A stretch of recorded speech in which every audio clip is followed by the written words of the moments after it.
you to imagine. Right up to the limit. Exactly. Yes. You're sipping some coffee on a weekend morning with your family, and then you get an emergency alert on your phone saying a ballistic missile is heading toward your state. This is a wild and disturbing story. That's exactly what happened, what Paula just described on Saturday for hundreds of thousands of locals and tourists in Hawaii. Here's the message. Quote, ballistic missile threat inbound to Hawaii. Seek immediate shelter. This is not a drill. Understandably, it set off panic and hysteria. People thought North Korea was launching a nuclear strike. Students at the University of Hawaii running for cover.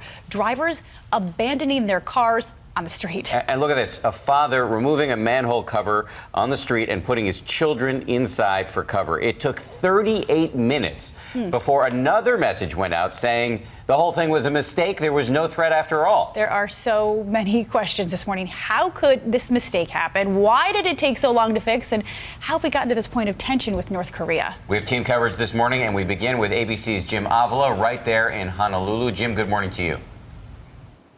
Good morning, Dan and Paula. The good news is Hawaii is still here, not wiped off the map, and the panic attack appears to be over after an entire state is told by its government to duck and cover. This is not a drill. If you are indoors, stay indoors. This was the horrifying wake-up call for more than 1 million Hawaiians on Saturday morning. The dire warning sounding off on phones, TVs, and radios at 8:07 a.m. local time. If you are outdoors, seek immediate shelter in a building. Remain indoors well away from windows. This chilling alert of a ballistic missile heading for Hawaii. This is not the drill. Sparking mass panic and confusion. People are locking down their homes. They're heading for the mountains.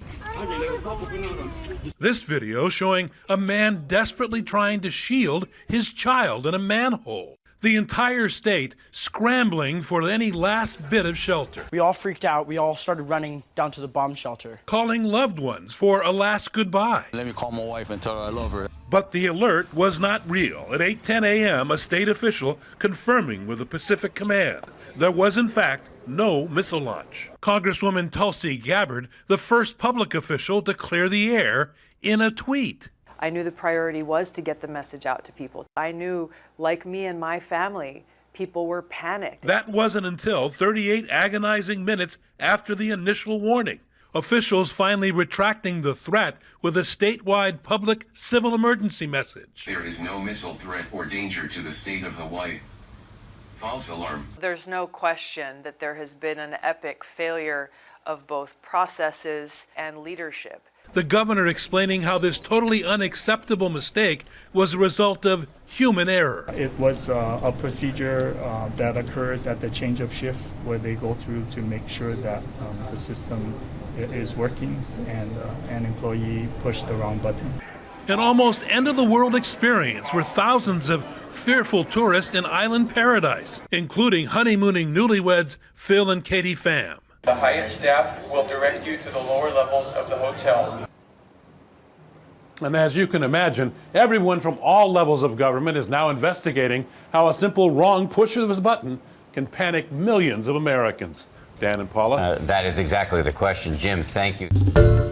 Hi, everyone. George Stephanopoulos here. Thanks for checking out the ABC News YouTube channel. If you'd like to get more videos, show highlights, and watch live event coverage, click on the right over here to subscribe to our channel. And don't forget to download the ABC News app for breaking news alerts. Thanks for watching.